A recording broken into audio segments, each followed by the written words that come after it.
Hello everyone, welcome to our channel Jinko Academy. This is Azhar Khan, ESS Solution and Field Application Engineer.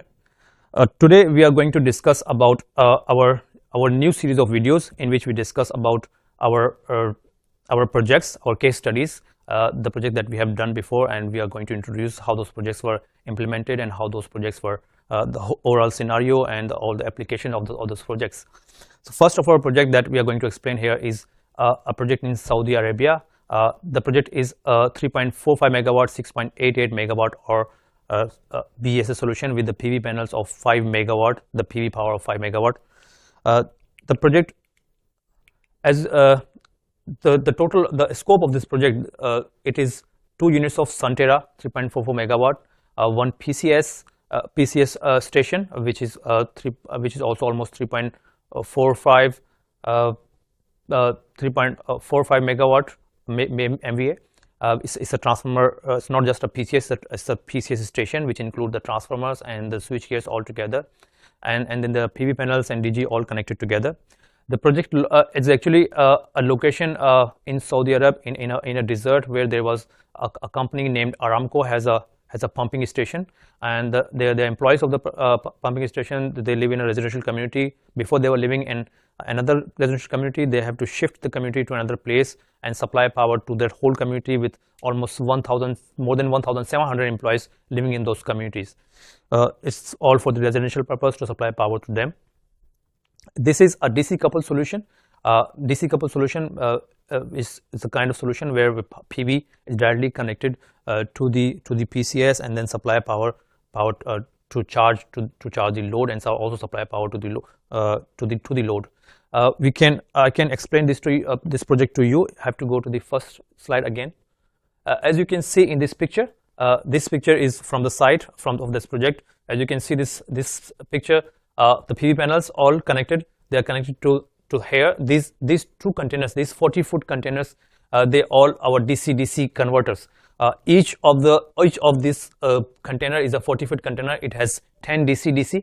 Each DC-DC is 250 kilowatts. So this is 2.5 megawatt DC-DC converters. These 2, and then they are connected to the battery containers. These 2 are the battery containers, each 3.44 megawatt hour, and then they are connected to the PCS transformer station. This is the PCS station, which include transformer and PCS all together, and then they are connected to the to this control station. This is the control station where everything is controlled.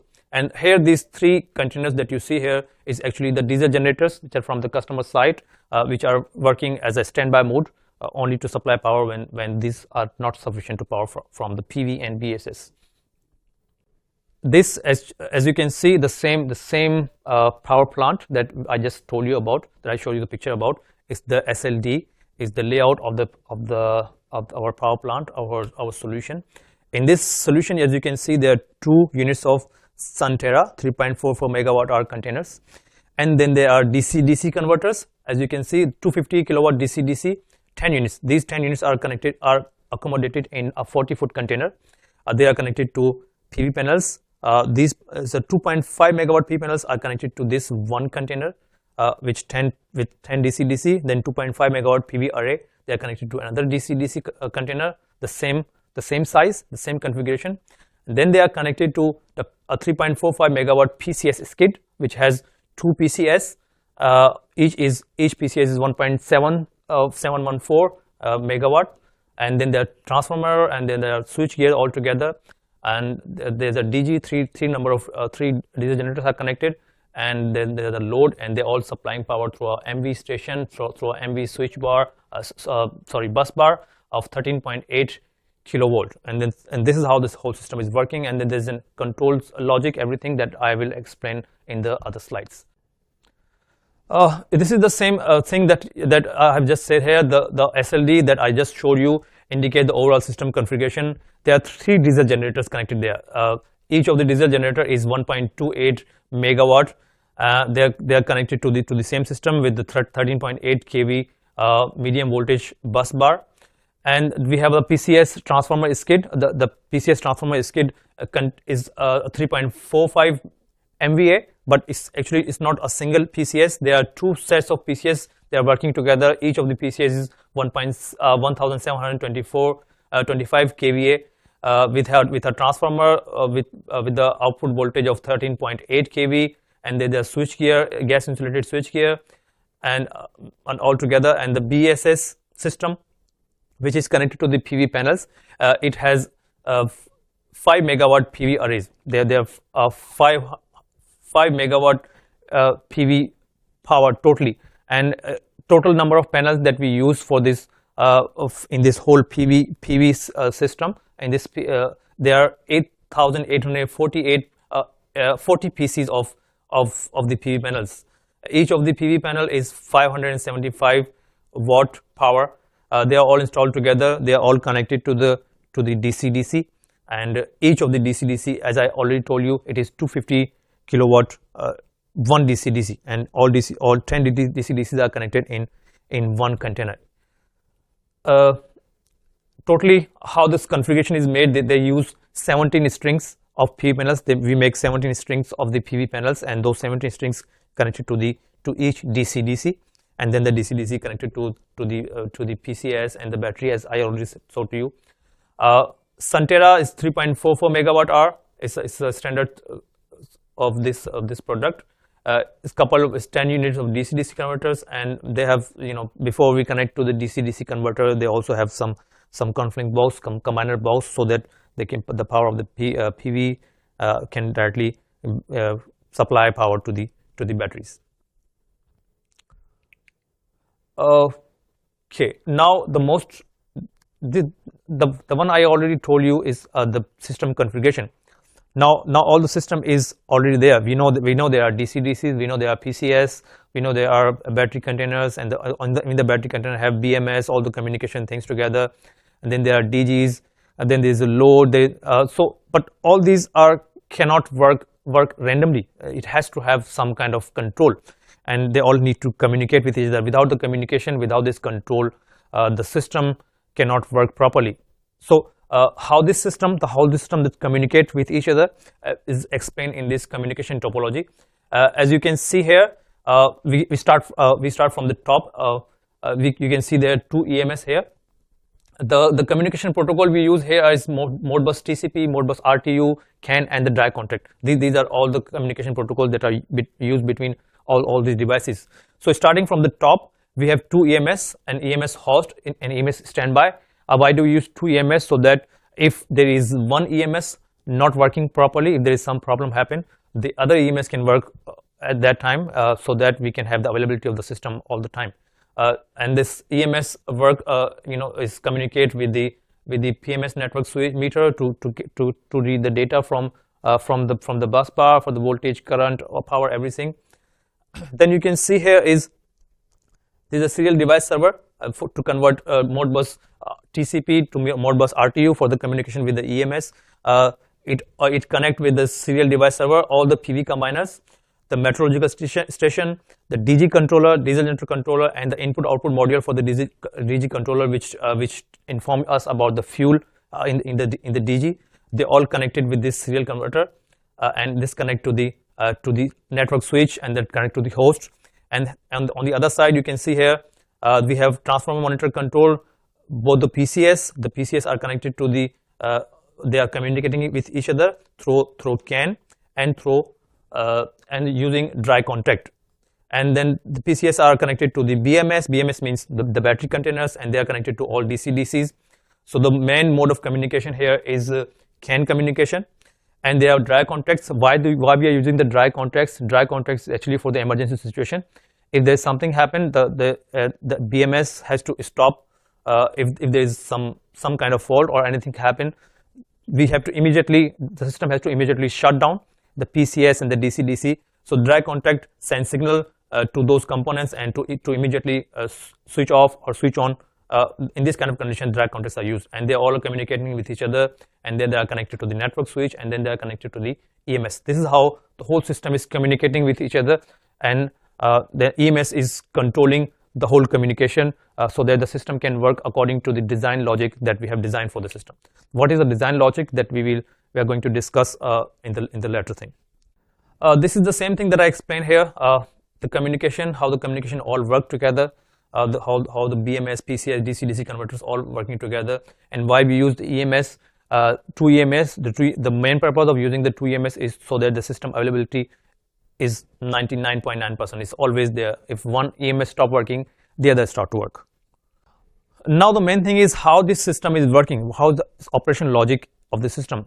Let's talk about the ESS charge, how the ESS charge from the PCS or from the PV. Sorry, PCS will be in VSG mode. It will be in a virtual synchronous generation mode. Is a voltage source. PCS will always be remain as a voltage source throughout the system when we are working, except when the DG take over. Except that time, most of the time, PCS will be the voltage source. The PCS will be as a voltage source to stabilize the grid, while the PV run as a current source. ESS will continue to be charged until full. Now the ESS will be charged from the PV first. When it is charged, when it is fully charged, then it will stop charging from the PV. If the power of the PV is sufficient to supply to the load, the PV will keep supplying power to the load, while the PCS work as a voltage source, and PV is work as a current source, and it keep supplying power to the load as long as the PV have enough power. And in the meantime, it also charge the battery, and when the battery is fully charged, it will stop charging the batteries. How this system work in the daytime? In the daytime, when the PV is there and the PV has enough power, since the load is not that much big, the load is almost 2 megawatt and the PV is more than is almost 5 megawatt. So in the daytime, when the ESS, how the ESS is fully charged, PCS will be as a voltage source to stabilize the grid, while the PV run as a current source. When the ESS is fully charged, it will stop charging. When the ESS is full charged, it will stop charging. What EMS will do in this moment, the EMS will control the power of the PV DC converter to ensure the ESS will not be full charged. So when it is fully charged, when the ESS is fully charged, when the batteries are fully charged, the EMS will control the power of the PV so that it doesn't charge batteries to full and supply power most to the load. This is how it works in the daytime. Then what happened in the night when the PV is not enough, when the PV is low? So what happened? Sorry, what happened in the evening, in the night? PCS will work as a voltage source, while the DG to stabilize the grid, while the DG start to run in the VSG mode when the power of ES is low. What happened? PCS will supply power to the load. It will be as a voltage source, and when the power of the ESS is low, when the SOC of the batteries goes below a certain level that we have set, like 17% or 15%. With the detected load, what happened? The EMS will control the output of the DG. DG will start working, and the EMS will control the power of the DG, so that the power of the DG should be supply power to the load, and it will always remain below. Power should be below the load. If the ESS has power, if the ESS has power, the DG power will remain low, and it will both DG and ESS will supply power to the load together.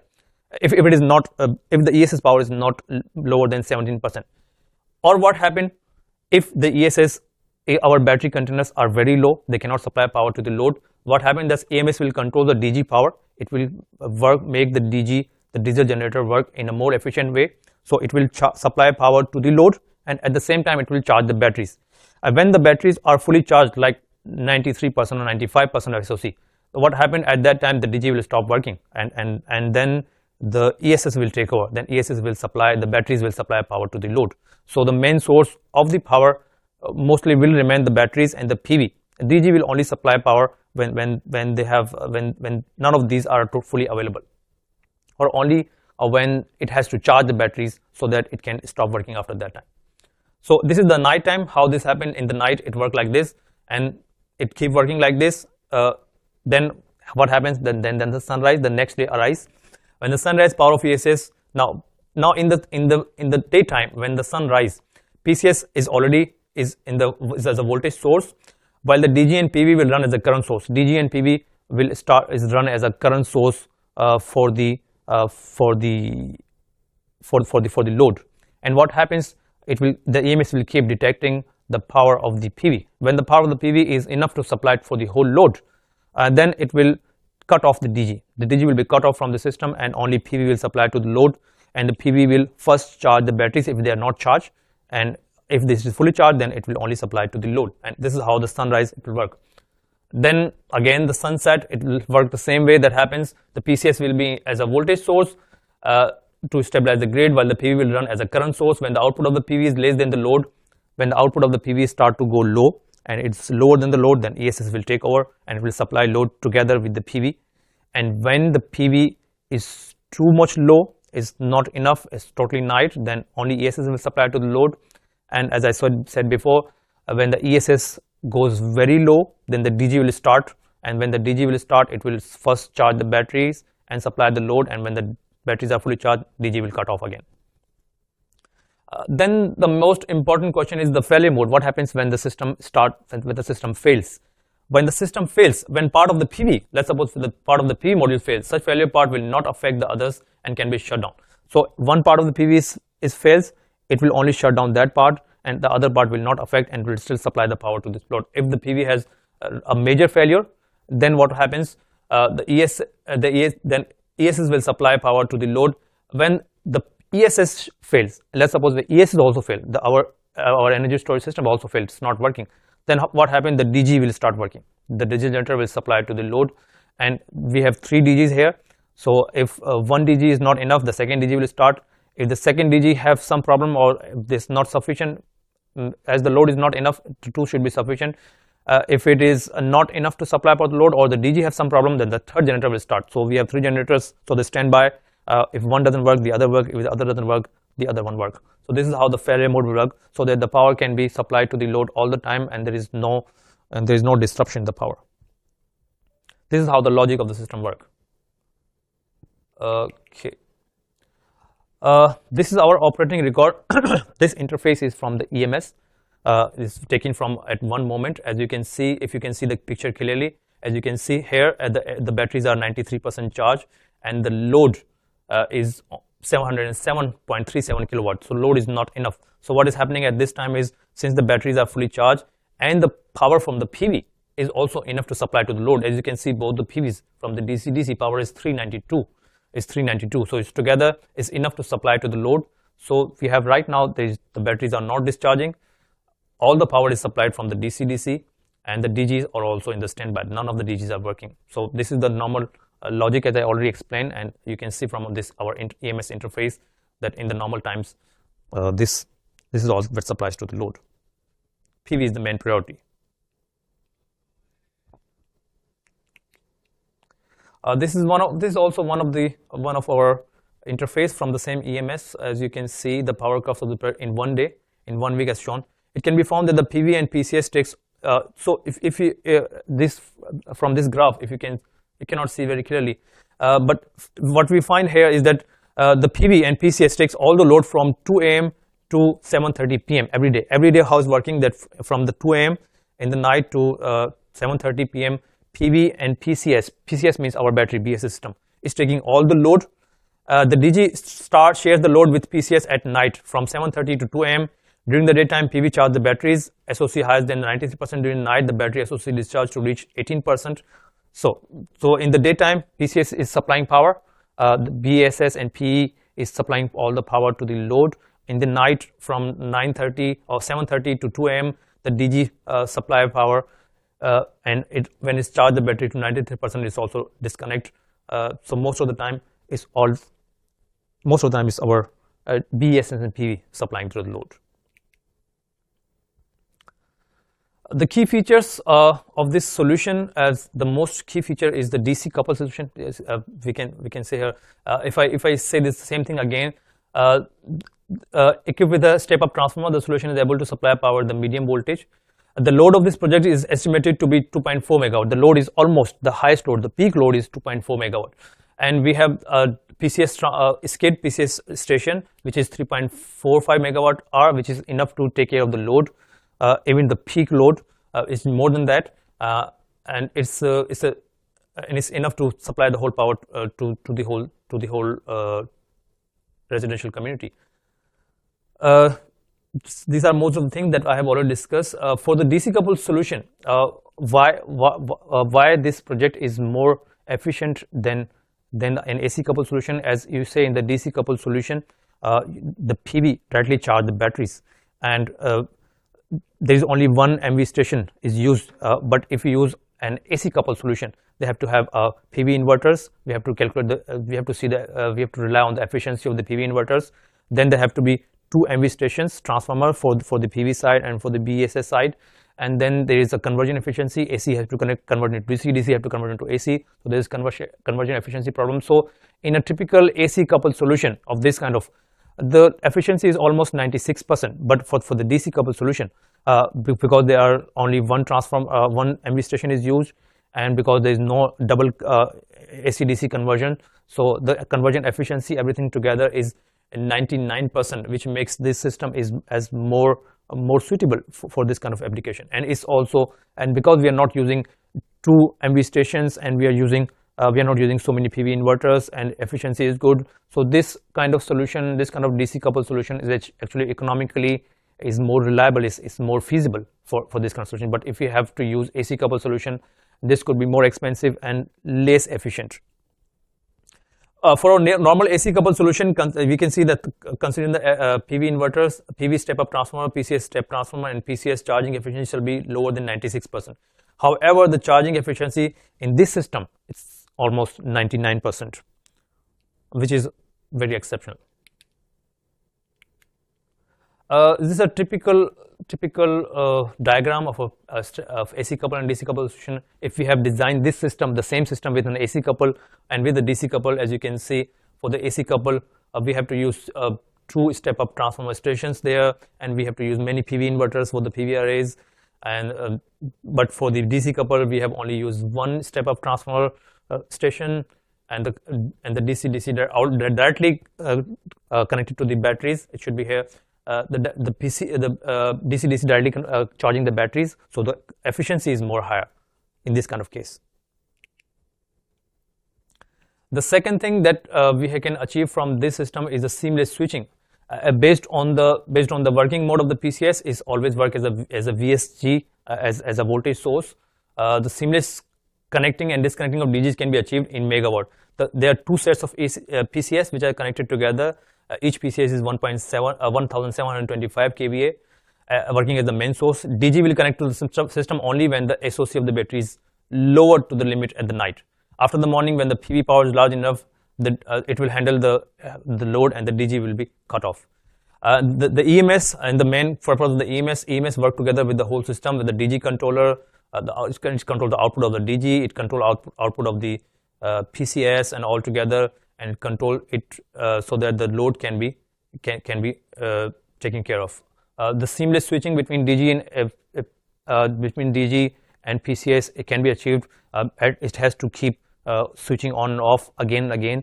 The PCS has to switch on, PCS has to switch off, the DG has to switch on, switch on. So this seamless switching between these different sources has to be achieved, and this our design system can achieve seamless switching for any kind of power, any kind of requirements are there. The second thing why this project was very suitable for this place, for this site, the PV. We have already told that this project is actually located in Saudi Arabia. Is the place is a desert. It's very windy. It's very dry, and the place is very hot, too much hot, and there are occasional kind of storms, sandstorms there. So in this kind of condition, if our solution is the best suitable, also because it's a liquid cooling system for the batteries.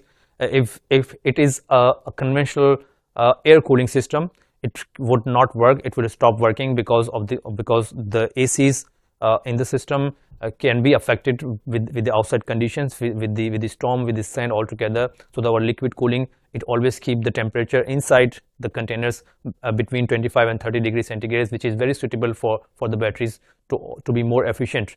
And this whole system, this whole design is very suitable for in this kind of environment where the environment is very harsh. So this makes our solution also the best for this location, not just for the economic point of view, not only for the technical point of view, but also for the environmental point of view. This project and this whole design was very suitable in all these kind of conditions, in all these kind of sites. So this was all about our project, and you can see this was the place where this project was installed. It's all desert. Thank you.